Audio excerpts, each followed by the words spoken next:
Hello everyone, welcome to another episode of Tides Watch. I'm your host as usual, Jimmy West, and we're going to talk today about the most recent game with Halifax and Ottawa. I should call it maybe the rematch, right? Because they played not too long ago, and this was a rematch for sure. Before I get into this game, I just wanted to remind everyone with the last episode, I was very fortunate to join Tides Pod, and we did a breakdown of the 0-0 draw between the Tides and Toronto. Just before we get started breaking down this game, I just want to remind everyone of the last podcast, which was the breakdown of the Toronto Tides game, which was 0-0. I was very fortunate to be on Tides Pod. They invited me out there, and it was a lot of fun. A lot of great opinions from Lynn, a lot of great opinions from Derek, some terrible ones from me, as usual. It was a lot of fun, and yeah, check that out. We just chit-chatted, talked about the game itself, some decisions, some player performances. We also talked about other teams and other games around the league. So yeah, really, really fun. Totally recommend it. To find them, they're on Apple Podcasts, they're on Spotify, they're everywhere. So yeah, Tides Pod. Okay, so just a summary about this episode that we're going to do. We'll talk about the starting lineup, talk about some key moments in the game that I noticed and wrote down, give some player ratings, talk about perhaps some other games around the league as well, and talk about the upcoming match for the Tides. Okay, so let's talk about the starting lineup. So we had Foster Inman in goal, so third game in a row. She's starting. Um, Next up was the same back line that we've seen the last two games with Cheyenne Allen on the left, Jubes on the right, Addie Wickers and Nia Cardoza in the middle. We had Karima Lemire, and this was the first surprise. It was Sin Mu, I believe, Sin Mu. Also, beside Karima, kind of in that number 6 defensive midfield position. You had Sid Kennedy, you had Cyrilla Miller on the left and right, you had Cho playing as that number 10, and you had Jordan Rhodes up top leading the line. So let's just break down the the starting lineup before we move on. So again, in goal you have Foster Inman making her third start in a row. That's 3 on the spin. The players who were out today were Kat Jordan and Annika Toth. Annika Toth, of course, is the reigning NSL goalkeeper of the year. And Kat Jordan has only played, I believe, one match, a few minutes in one match. So I'm not sure with either of them if that's injury, if that's a coaching decision. Let's see how that plays out because, yeah, you'd think Annika Toth would be looking to get a start pretty soon, just to make sure that she's still warm and still available to be called on if needed in the future. Next was Sin Mu getting her first start, her first minutes. So to me, this was a confusing one. I'll be honest. You had Julie Pedersen, if you wanted to play the two defensive mid systems, who has played minutes so far. So I just don't understand why you would start a player who hasn't played any minutes at all. Perhaps she showed really, really well in training and you wanted to give her a chance. Just, again, externally, it looked kind of off. Jordan Rhodes gets her first start, which I think was well earned. The last few games she came on and really played well. She stretched the field, created some chances, scored a goal. So yeah, I'm not surprised. The one thing I am also surprised at is how Stephen Hart lined up. I'm not a superstitious person. I'm not one of those players or people just in general who say they had a good game or a really good day at work. You know, I wear the same socks, I wear the same underwear, eat the same things, go to the same places. Yeah, I'm not that person. I'm not. I'm more practical in the sense of if something's working and something's working really, really well, I might do the same thing, right? Like, why would you change it? And I guess I'd ask Stephen Hart if I, ever see him in passing, I guess, but is say, why did you feel you needed to change and go two defensive midfielders and a proper number 9 versus how he was kind of playing with Nakamura before as a 10 who could drop deep as well as go forward, and Benatti as well who would kind of interchange, and you'd have a lot more versatility, which is what he kind of said a lot in preseason. I'd ask him, why did you feel the need to change? Because to me, what it feels like is you're adapting to a team, right? I know Ottawa is really hot right now. I think it was 9 goals in 2 games coming into this one. So after we beat them handily, I would say at home in our opener, they kind of went on a hot streak. And to me, it's like, okay, yeah, they're hot, but we dominated them. Why not do the exact same thing? Why not keep that domination going? And then, hey, that's not working, so let's change to that. Let's change to the system. Maybe at half if it's not working, right? I would just have a lot of questions as to why do you adapt to a team when this year's Halifax Tides are very, very good, right? They could be one of the best teams in the NSL when they play like they did the first 2 games. So I'm just not sure why you would change that. So I'm gonna leave it there. But yeah, I'd have a lot of questions with that. The On the other side of the field, the only major change for Ottawa was Mina Lee was injured and wasn't able to play today. So in theory, that should have helped us. One of their best offensive players, maybe second to DB Pridham in terms of creating goals and scoring goals, was unavailable. So yeah. Okay, so the first moment of note that I wrote down was in the 17th minute. Stephen Hart decided to play Sid and Sorella Miller on their opposite wings, meaning that they would cut in. And in the 17th minute, Sid Kennedy hit the woodwork.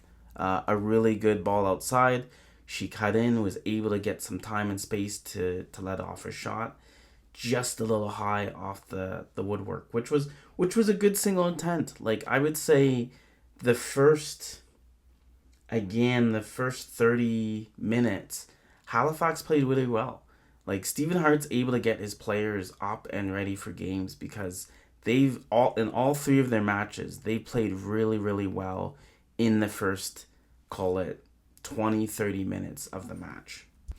In the 21st minute, Miller, also on her off wing, cuts in and shoots. So we've talked about playing players on their kind of inverted foot. So Miller's a righty, Sid's a natural lefty. So it puts them on, instead of playing on your left or right, you switch them, which allows for opportunities like this, which again, they both got good shots. But again, I would say that they're both much, much better on their natural wings. And there are times where you could see that, hey, if you would just go down the line and cross it, that would be the play. So again, I would say, okay, well, it worked for 2 chances, but maybe if they were playing on their natural wings, we might have been able to create 3 or 4 more. That's the only thing I'll say on that. Next moment was in the 30th, where Cho and Rhodes combined. It was a really, really good play. It was an outlet ball from the defense to Rhodes, who held it up perfectly, and that's kind of what she brings as a number 9, right? She can hold the ball, find people's feet. She found Cho, who was playing the 10 today, found her feet. Cho makes a run and has the awareness and the experience to see, okay, there's no one really else in the area, like who I can pass to. So she makes kind of a run out wide and then finds Jordan Rhodes up the middle, and Rhodes takes it, gets a really good shot off, which leads to a corner. So that to me is what you're looking for as a coach. You're saying, okay, I want my number 9 to hold it, 10 get it back. Okay, find the 9's feet. She did. Really good chance. In the 34th minute, Ottawa gets their opening goal. It came off a goal kick, and Chu intercepted it. kind of got body position on Miller. Then she makes a 25, 30 yard run, finds Sadie Waite, and Sadie makes one good move, finds the bottom corner, and finishes it. Let's break this one down. So I think Miller's got to be stronger on that. Chu is quite a bit shorter than her, so she's got to get that body position and make sure if she's not gonna win it, she's got to at least make it difficult for her opposite number to win that. The other problem I saw here was Sin Mu. You have to, as a defensive mid, you have to win this challenge. You almost have to take a professional foul because if she gets by you as a DM, it just destroys your formation. And what happens is because Sinmu doesn't get there fast enough and then doesn't do anything to intercept the ball or get in the way of the pass, it puts Sadie Waite on a one-on-one in a tricky area because Cadorza has to defend her defender as well as step to the ball. So she's in two different places and she doesn't know. She basically, if Sadie passes that, then Naya's out of position. And if Sadie Waite just goes at her, then Naya's out of position. So, yeah. The other part of that is Sadie Waite shot Foster Inman, who's a great shot stopper, got a hand to it. And I think she will look back and say, maybe I could have done more. Again, this is her in the 18, close to the 6. I'm never going to blame a keeper when a striker hits it and it finds a corner. I can't put that on her. But when you get a palm to it or you get something to it, as a keeper, you're taught, make the save. So I'm not saying anything against Foster Inman. She tried. She did really well. She read it. But it's one I'm sure she'll want back. But again, just a breakdown in terms of not winning the original ball, not stopping the original pass. Like you got to do something there. And then Naya with a rare one-on-one beating, which I think you're gonna videotape this, and this might be the only mistake Naya makes all year because, and I wouldn't even call it a mistake. It's a one-on-one. What do you like? Flip a coin, right? Yeah, it was just a tricky one because Halifax was carrying the play all the way until this moment. And when I say carrying the play, they were dominating. They were making the right passes. They were getting some, opportunities. Not grade A scoring opportunities, but getting the balls into the box and making the Ottawa work. But this just kind of crumbled them. In the 37th minute, we got our first yellow card of the game. It was Sin Mu for a shirt pull. Again, this came because she was out of position and wasn't fast enough to get where she needed to go. So instead of getting there, she pulled the shirt, which, I mean, this probably should have happened in the in the 34th minute because that would have stopped the goal. But the point is you can't be out of position, right? And again, I just question why, not why she's starting because that's not the correct term. It's just if she hasn't played any matches yet, this is a really difficult one for her to start, right? Like you're playing a really fast, a really energized Ottawa team who wants revenge, right? They've only lost once all year, and they wanted to make the slate clean, and they definitely did. So going into halftime, like the second half, if you look at the possession stats, Ottawa had them, but if you look at the corners, it was 6-0 to Halifax. So like Halifax was really, really dominating that first 30 minutes. Like I said, like the fact that you have 6-0 like corners. I know a lot of people look at possession, and yeah, that's one way you can look at who's dominating a game or who's playing well. But I tend to like rather look at corners or free kick opportunities because to me the set pieces is okay. You got a corner because either you attacked and they put it out, or a goalie made a save and it went out. So it means you're pressuring. You get free kicks because you're pressuring and people have to take either silly fouls or they're late or, so I think that's a better indicator of, okay, who's carrying play. And the fact that Halifax had more really summed up like this wasn't bad. Like this wasn't a bad first half. It's just they got a timely goal because of a few mistakes and they finished, right?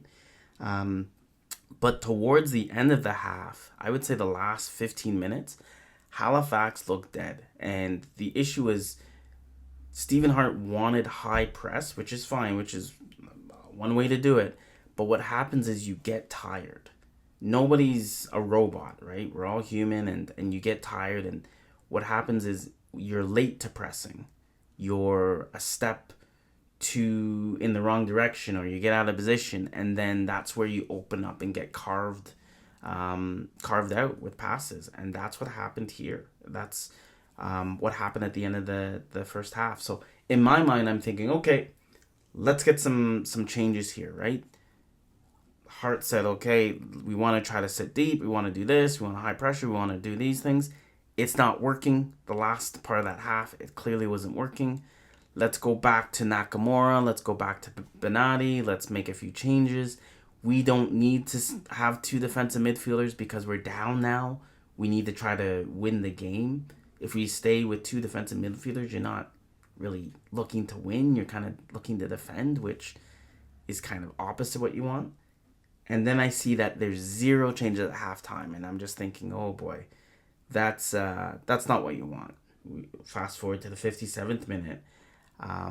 Across from the wing to DB Pridham, who misses an absolute chance, right? Like she was effective today. I would say the first game we played against her, she had 0 shots, right? So we were able to hold her in, but again, if you're gonna get 10, 15 opportunities, she's gonna be involved there. So I would say, okay, now's the time for subs. Here we go.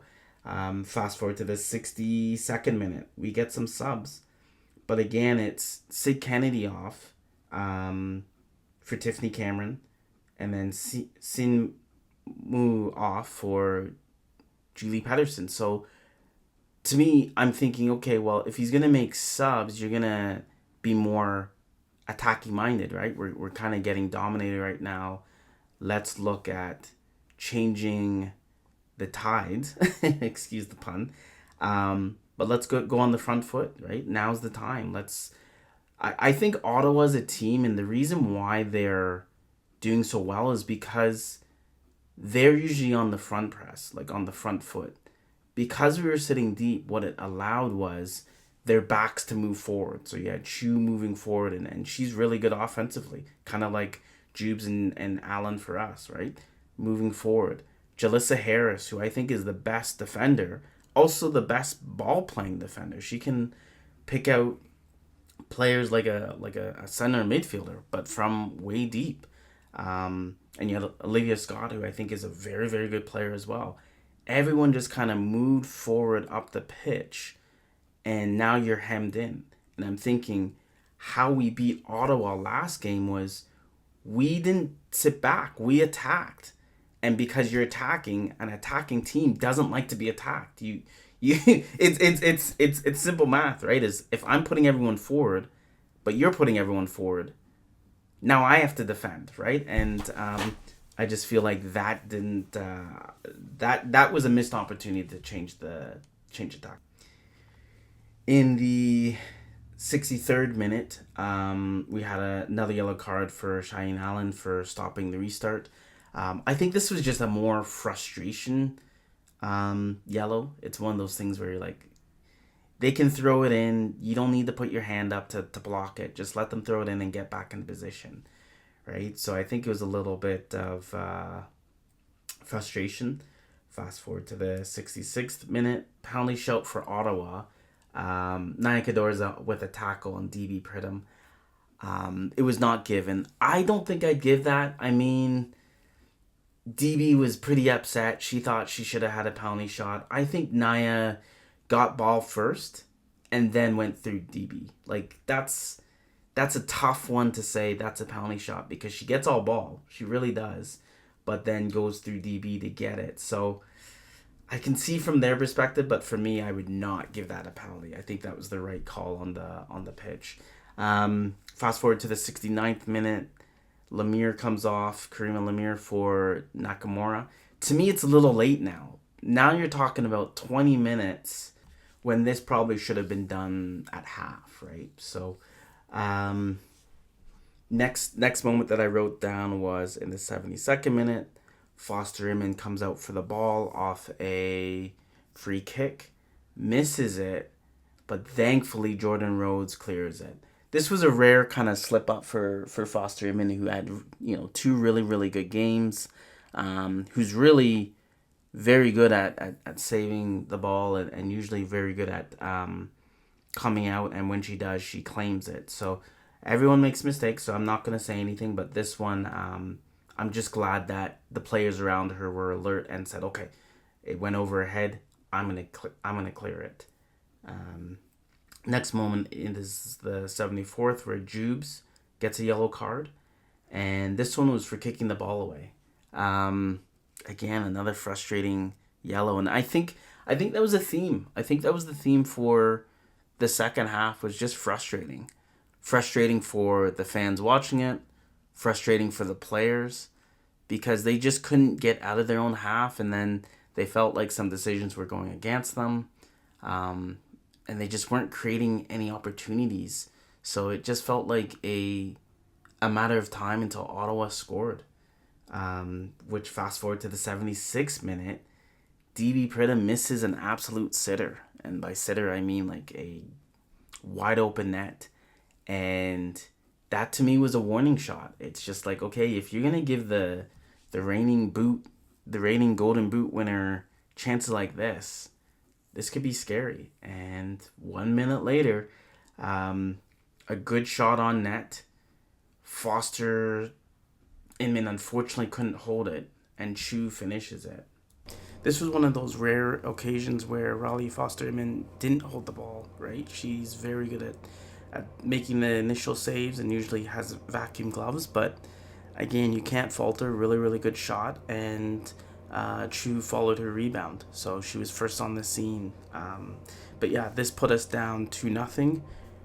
I'll fast forward to the 82nd minute, when Jordan Rhodes came off, Sarah Taylor came on, and Cheyenne Allen came off, and Eva Fremeau came on.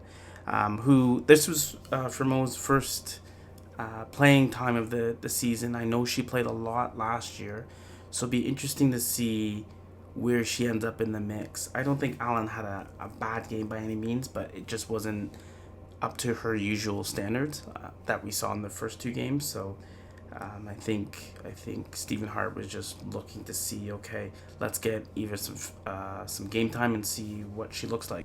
Fast forward to the 85th minute, another bad tackle.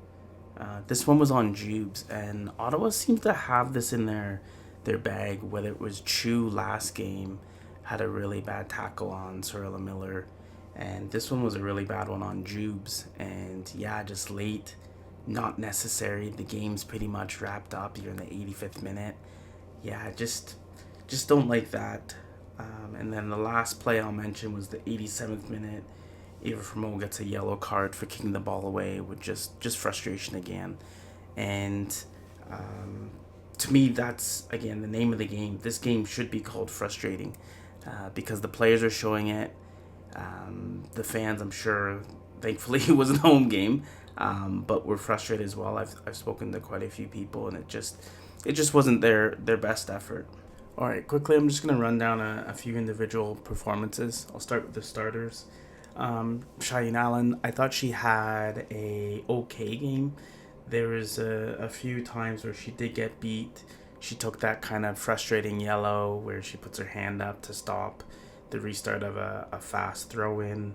I thought she was okay today, but I know she can play much better. Next up is Addie Wakers. I thought she had a good game. I thought she kept the defense in shape, and she was doing her job well. Naya Cadorza as well. I thought she had another pretty good game.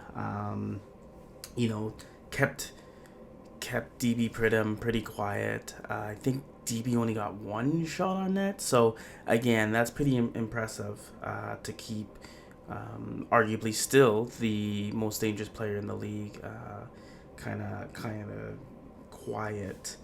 The next one is Jubes Valoran. I thought Jubes had an okay game as well. I thought she had a lot to do in terms of Chu came down her side and she kept her quiet as well, and made some good offensive opportunities. Next up was Karima Lemire. I thought she played well. I think she had to do a lot more defending than usual. She didn't have the opportunities for those long passes to find players, or step into the middle and just make simple passes either. I thought next up would be Sin Mu. I think she struggled quite a bit. Again, I don't put that on her. I feel like it was kind of an injustice not to get some game time before, like some minutes before starting a match against one of the hottest team in the league right now. So in terms of scoring, in terms of offense, that was a little tricky for her, and a big job. Next up is Cyrilla Miller.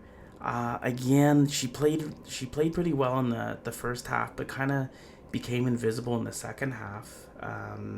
Just not enough runs, not enough passing opportunities, and I think that's more of a team thing. I don't think that's necessarily all on her, but yeah, she just kind of disappeared. Sid Kennedy, same thing. You could notice her in the first half with a good shot off the crossbar as well, and then got taken off again. So that's 3 games in a row she's been taken off fairly early. This was the 63rd minute. I'm just waiting. I think we're all waiting for that game from Sid where we're like, that's it. That's the Sid we remembered from last year, the end of the season last year, where she was taking her player on, no fear, would, dribble 2 or 3 times, beat the person 2 or 3 times before whipping it in. Perhaps it's confidence. I'm just not sure, but I think we're all waiting for that kind of stamp game of, okay, Sid's back. This is the Sid we expect. Next up is Cho. I thought Cho played well. I did. Again, I think she's better as an 8. I do. I think she's better in the center mid because she can get out wide. She can go forward. She can come back. I think putting her in that 10 position kind of negates her all-round ability. And I think because we have other 10s like Nakamura and Benatti, I don't think she needs to play that role. I think she's better in that 8 for the team perspective. And hopefully next game she has a chance to play there. But yeah, didn't do poorly. I thought she played well and combined pretty well with Rhodes on a few occasions. But I just think she can help the team more in her more natural 8 position. And Jordan Rhodes. I thought Jordan Rhodes had an okay game as well. I thought she had some opportunities where she was just a little, a second too slow or a second late on things. But I think that comes with more matches, more game time. And I'm not sure how Stephen Hyde's going to play this because she didn't have a bad game. So is he going to go back to that system that won us 2 games? And Jordan Rhodes coming off the bench and still providing a big spark later in the game? Or is he going to try to really stamp in a number 9 and we play around Jordan Rhodes? Like, I'm interested in seeing what he looks at next game. Just quickly, some of the substitutes that came on. Julie Pedersen, I think, played well in the middle. She made some tackles. She was able to get there as another DM. Tiffany Cameron, again, I think like Sid, I'm waiting for that moment of, okay, that's what Tiff's all about. Just haven't seen enough of her, and just enough of when she does get a chance. Not enough from her when she does get her opportunities. Next up was Nakamura, came on a little later in the 70th for Karima Lemire, so a bit of a shape change, but I think a little too late. It just, you could tell she really wanted the ball and wanted to prove that, yeah, I should be starting again and give me my my jaw back, but just not enough touches. Just again, just not enough time, right? So let's see what happens next one. Sarah Taylor came on the 82nd minute. Pardon me. Not enough time there. Just not enough, right? 8 minutes. That's not 8 minutes plus stoppage time. That's just not enough to do. And then Eva Fermo, it was just nice to see her on the pitch. She was a big part last year, so we'll see what she looks like going forward.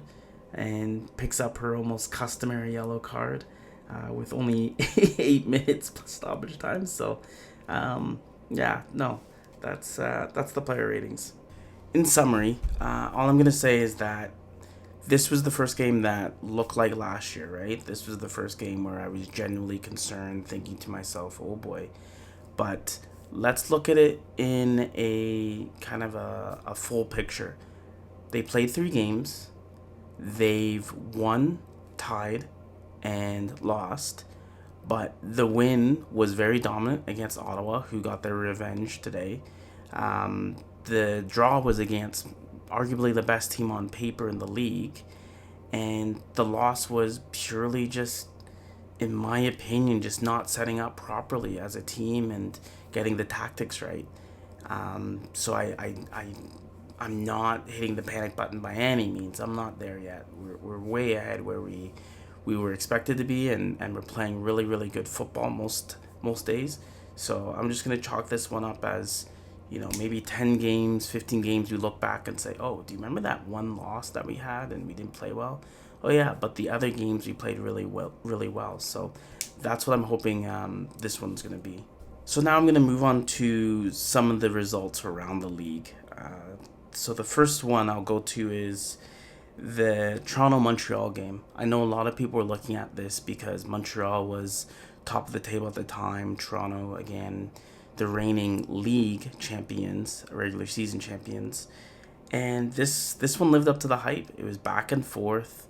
The only change that Toronto really made was their goalkeeper, Sarah Cotillard, wasn't even on the roster for this one. They started Krasniak, I believe is how you pronounce that, who had a good game. She really did. The game ended 1-0 for Montreal, but both goalkeepers played well. There's lots of attacking chances, lots of exciting moments, but Montreal in the last few moments there got their go-ahead goal with a really good finish by Bennett, who I believe she megged Victoria Pickett, and then kind of a side foot finish in the corner.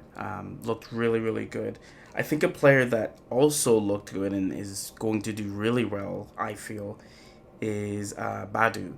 And Badu, I believe, I believe she's Nigerian, but has a lot of caliber in her, and I think she's gonna change.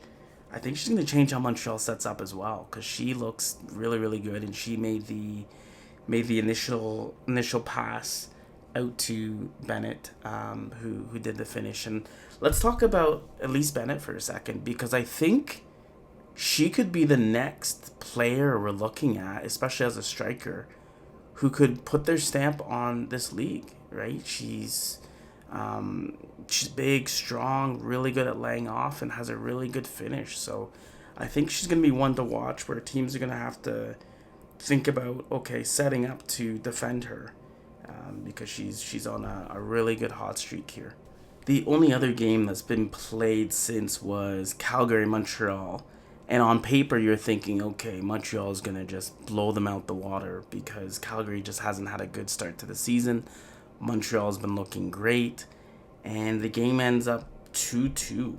I think that's a surprise to a lot of people, but I think it shows that Calgary's not going to go down with a fight, because if they lose this one, now they're 3-4 games without a win, right? And that's tough. That's really tough, right? You look at Halifax last year, it took 6 weeks for them to get their win, and by that time, the season's already in full tilt, right? You don't want to have to climb back, and every game is tooth and nail just because you had a bad start to the season. But for this one was an exciting finish. In the 85th minute, Calgary ties it up 1-1, In the 90th, Montreal goes up 2-1, and in the 91st minute extra time, Calgary ties it up 2-2. So if you were asleep the the first bit of the game, you definitely were awake for the last, call it 5-6 minutes there, where there were 3 goals. And yeah, that would have been an amazing one to see. That was a home game for Calgary, so their fans got treated to a nice comeback draw. And yeah, no, they look really good. After seeing that result, it kind of makes that Ottawa game look a little more palatable. You can say, okay, yeah, everybody has a bad game. I really think in this league, you're going to see a huge advantage with home teams. I think it's massive because the travel times, right? If you're Halifax going all the way over to Vancouver or all the way to Calgary, that makes a big difference, right? You have to acclimatize, you have to get the time zone right. There's a lot to that. So perhaps that's what happened with Montreal going to Calgary. That's a bit of a trek, but at the end of the day, you got to win your games, and that didn't happen. So I'm gonna leave it there. Go Tides, go! Very excited for the rest of the season. Just a blip on the radar, but yeah, excited for the next one against Vancouver.